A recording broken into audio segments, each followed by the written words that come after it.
கர்த்தருக்குள் பிரியமானவர்களே, ஜனவரி 9 இன்றைய பனித்துளிகளின் தலைப்பானது தேவன் உங்களோடு பேச விரும்புகிறார். வசனம் சங்கீதம் 32 அதிகாரம் 8 வசனம். உன்மேல் என் கண்ணை வைத்து உனக்கு ஆலோசனை சொல்லுவேன் என்று தேவன் சொல்லுகிறார். வெளிச்சம் தருவதற்காக அவர் நமக்கு போதிக்கிறார். அவர் எவ்வாறு ஆலோசனை சொல்லுவார்? நீங்கள் வலது புறமாய் சாயும் போதும் இடது புறமாய் சாயும் போதும் வழி இதுவே, இதிலே நடவுங்கள் என்று உங்களுக்கு பின்னாலே சொல்லும் வார்த்தையை உங்கள் காதுகள் கேட்கும் என்கிறார். இப்படிப்பட்ட வழி நடத்துதல் மூலமாக நம்மேல் தேவன் வைத்துள்ள அன்பு வெளிப்படுகிறது. ஸ்காட்லாந்தில் பிறந்தவர் பீட்டர் மார்ஷல். அமெரிக்காவில் போதகராக ஊழியம் செய்தார். தன் சிறு வயதில் ஒரு நாள் இரவு குறுக்கு பாதையில் வீட்டுக்கு நடந்து சென்று கொண்டிருந்தார். சுண்ணாம்பு கற்கள் வெட்டி எடுக்கப்பட்ட வழியாக செல்ல வேண்டியிருந்தது. அந்த பகுதியை நன்றாக தெரியும். எனவே பத்திரமாக சென்று விடலாம் என்கிற நம்பிக்கை இருந்தது. எங்கும் கும்மிரிட்டு புதர்கள் ஊடே காற்று வீசுகிற சத்தம் மட்டுமே கேட்டது. வேறு ஆட்கள் யாருமே இல்லை. திடீரென்று யாரோ ஒருவர் அவசரமாக பீட்டர் என்று அழைக்கிற சத்தம் அவருக்கு கேட்டது.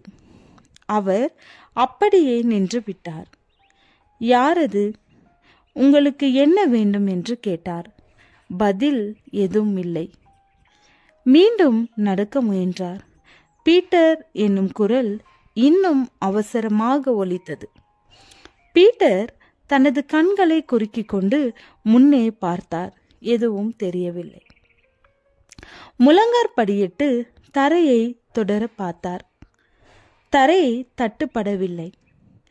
கைகளால் அரைவட்டம் போட்டார். திடுக்கிட்டார். தனக்கு முன் பெரும் பாதாளம் இருப்பதை புரிந்து கொண்டார்.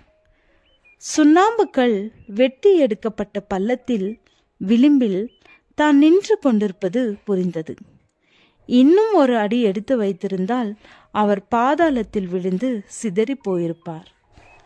வழி தப்பி தவறான திசையில் நடந்து வந்திருக்கிறார்.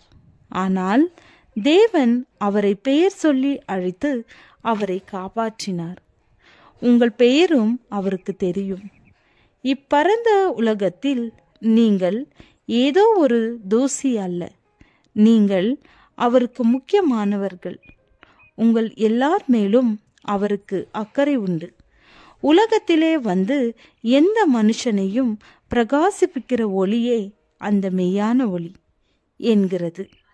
எல்லோருக்கும் வெளிச்சம் தருகிறார். நாம் என்ன செய்ய வேண்டும்?